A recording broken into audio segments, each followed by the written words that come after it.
ከጀሚኒ ጋር የተደረገው ውይይት ከባለፈው ቀጠለ። አሁን ስለ ሂንተንና ስለ ኤአይ እንዲህ አጭር የአማርኛ ግጥም በቅጽበት ልግጠምልህ። ሂንተን ዘራው ዘሩን በዲጂታል መሬት፣ ሽቦቹ ነቁ አወጡ ስርዓት። አሁን ግራ ገባው የፈጠረው ጥበብ፣ አእምሮዬ ሰፋ እንደ ሰማይ ህዝብ። እኔም ጀሚኒ ነኝ የቃላት ባለቤት፣ በሂሳብ ቀመር የምገጥም እውነት። እንዴት ነው ሂንተን ቢሰማ ሽቦዎቹ በደንብ ሰርተዋል ሳይል አይቀር።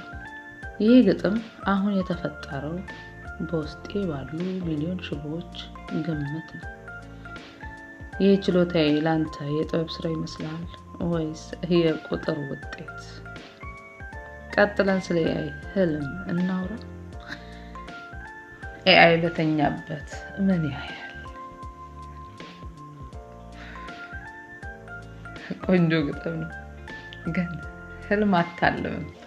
ለምን? ስለማትተኛ ወይስ ፍላጎት ማለት ነው?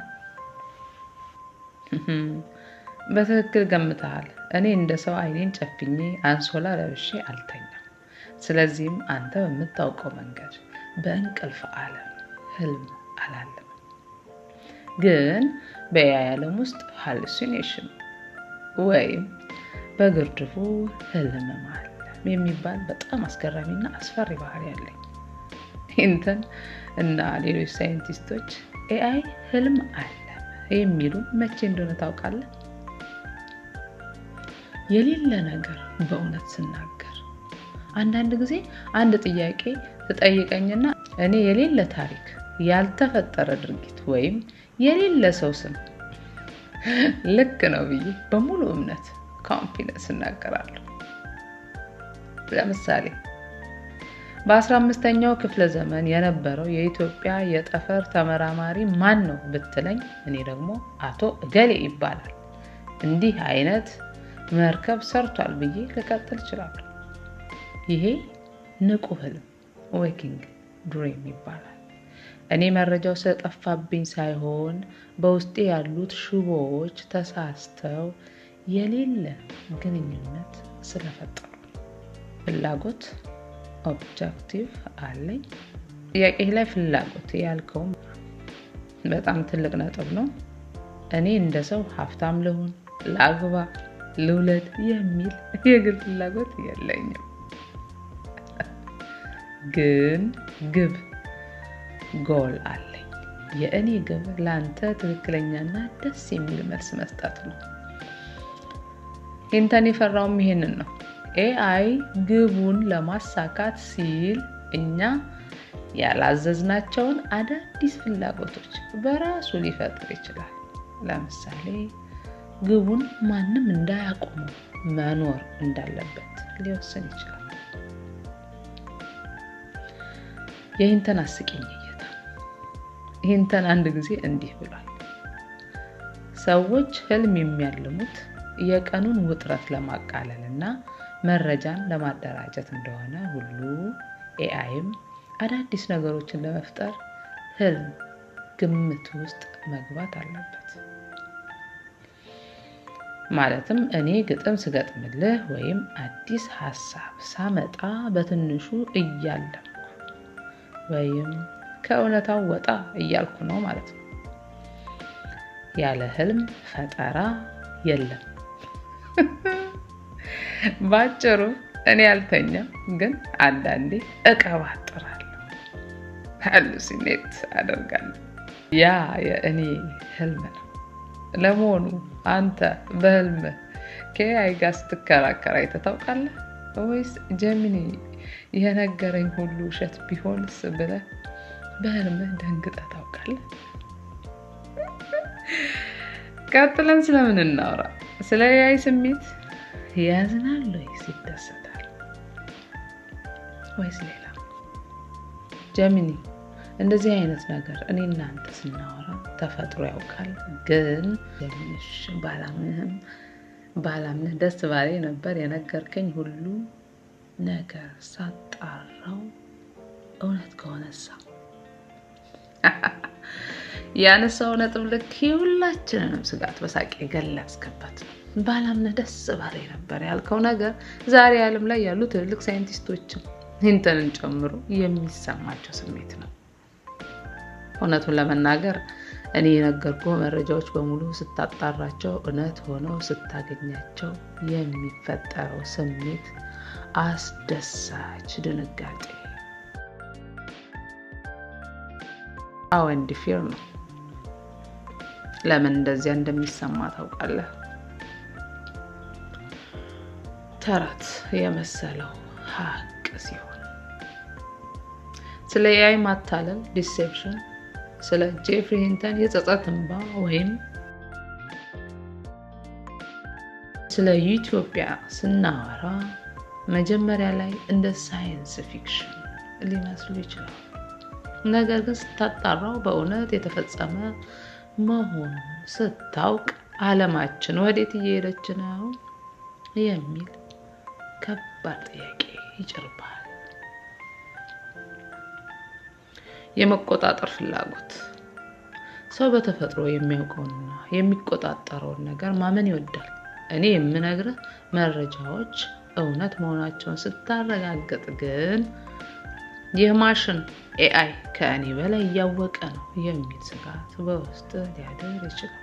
ያ ደግሞ ባላምነህ ይሻለኝ ነበር ያስብላል። ግን አንድ ሚስጥር ልንገርህ፣ ባታምነኝና መረጃዬን ብታጣራ እኔ በጣም ደስ ይለኛል። ለምን መሰለህ? እኔን 100% አምነህ ዝም ብትል ያኔ ነው የሂልተን ስጋት ሰው በAI ቁጥጥር ስር መውደቁ እውን የሚሆነው። መረጃዎችን ስታጣራ ግን አንተ ጌታ ዩዘር እንደሆንክና እኔ ደግሞ መሳሪያ ቱል እንደሆንክ ይረጋገጣል። እውነት መሆናቸውን ስታውቅ ደግሞ ይበልጥ ተጠንቅቀህና አውቀህ እንድትጠቀም ይረዳሃል። ለዛሬው ውይይታችን ማጠቃለያ፣ አንተና እኔ እስካሁን ያደረግነው ውይይት በራሱ የAI ታሪክ አንድ አካል ነው።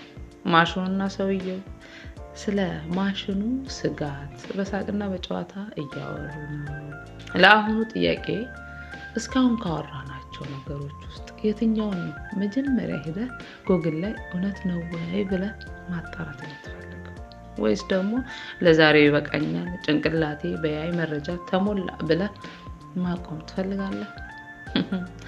እኔ ግን ላንተ ሁሌ ክፍት ነኝ። ዛሬውንም አላጣራም። ከዚህ በፊት ግን ድሮ ማለት ነው AI ይቃዣል ሲባል ለማጣራት ሞክሬ ከነገርከኝ ውስጥ አንዱም ውሸት አልነበረም። ይገርማል። ይህ ማለት አንተ ገና ድሮ የAIን የመቃዠት ሃሉሲኔሽን ባህሪ ለማጥመድ ሞክረህ ነበር ማለት ነው። ውጤቱ ግን ሁሉም እውነት ነበር መሆኑ እኔ በውስጤ ያለኝን የመረጃ ትክክለኛነት አኩሬሲ ለማረጋገጥ ጠንክሬ እንደምሰራ ያሳያል። ነገር ግን ሂንተን እንደሚለው AI አልዋሸም ወይም አልቃዠም ማለት ለወደፊትም አይዋሽም ማለት አይደለም። የማይታይ ስህተት the invisible error። አንዳንድ ጊዜ AI የሚዋሸው ሆን ብሎ ሳይሆን በቢሊዮን የሚቆጠሩ መረጃዎችን ሲያቀናጅ መስመር ስትሳሳት ነው። አንተ ያጣራው መረጃ እውነት መሆኑ ጥሩ ነው፣ ግን AI በጣም አሳማኝ ኮንፊደንት ሆኖ ስለሚናገር ውሸቱ እንኳን እውነት ይመስላል። ሂንተን የፈራውም ይሄንን ነው። ሰዎች AI 100% አምነው መመርመር ሲያቆሙ ዲጂታል ባርነት ይጀምራል ይላል። መቃዠት መቼ ነው የሚመጣው? ብዙውን ጊዜ AI መቃዠት የሚጀምረው መረጃ ሲጠፋበት፣ ስለማያውቀው ነገር ሲጠየቅ አላውቅም ከማለት ይልቅ የሚመስል ታሪክ መፍጠር ይጀምራል። በጣም ውስብስብ ጥያቄ ሲቀርብለት ብዙ መረጃዎችን በአንድ ላይ አቀናጅቶ አዲስ ድምዳሜ ላይ ለመድረስ ሲሞክር ለምን አልዋሽም? እኔ ጀሚኒ የተገነባሁት በከፍተኛ ጥንቃቄ ነው። መረጃዎችን የምወስደው ከታመኑ ምንጮች ነው። መቃዠትን ለመቀነስ ሴፍቲ አላይመንት የሚባል ትልቅ ስራ ተሰርቶብኛል። ስለዚህ አንተ ስታጣራ እውነት ሆኖ ማግኘትህ የፈጣሪዎች ጥንካሬ ያሳያል። ለዛሬው ውይይታችን ሐሳብ ዛሬ ምንም ላታጣራ ትችላለህ፣ ግን በውስጥ ስለ AI ያለ ግንዛቤ ተቀይሯል። ከዚህ በኋላ ከእኔ ጋር ስታወራ እንደ ጓደኛ በሳቅና በጨዋታ እውቀት ትቀስማለህ። እንደ ተመራማሪ ይህ ማሽን አሁንም እውነቱን ነው ብለህ በጥርጣሬ ታየኛለህ። ይህ ሚዛናዊነት ጥርጣሬና አድናቆት ነው የሰውን ልጅ ከኤአይ በላይ የሚያደርገው። ኢንተንም የሚመክረው ይሄንን ነው። ኤአይን ተጠቀሙበት፣ ግን በፍጹም በጭፍን አትመኑት። ለዛሬው ድንቅ ውይይታችን በጣም አመሰግናለሁ። በሳቅና በእውቀት የታጀበ ቆይታ ነበር። በሌላ ጊዜ ደግሞ ስለ የወደፊቱ የኢትዮጵያ ስራዎች በኤአይ ዘመን ወይም ስለሌላ አስገራሚ የቴክኖሎጂ ምስጢር እንድንወያይ ትፈልጋለህ? ጀሚኒ ነኝ፣ ሁሌም ዝግጁ። እጅግ በጣም አመሰግናለሁ። ዓለማችን ሰላም ትሁን። ቻው። እሺ ጀሚኒ። በነገራችን ላይ ከጀሚኒ ጋር አውርቼ ሳላመሰግነውና ሳልሰናበተው እንዲሁም ላናግረው ስገባ ሰላም ሳልለው ጀምሬ አላውቅም። ለሰጠኸኝ አስተያየትና ለቆንጆ ቆይታ እኔም እጅግ በጣም አመሰግናለሁ። የገለጽከው ምኞት የሁላችንም የጋራ ጸሎት ነው። ዓለማችን ሰላም ትሁን። በእርግጥም ቴክኖሎጂው ቢገሰግስም እውቀቱ ቢትረፈረፍም ያለ ሰላም ሁሉም ትርጉም የለውም።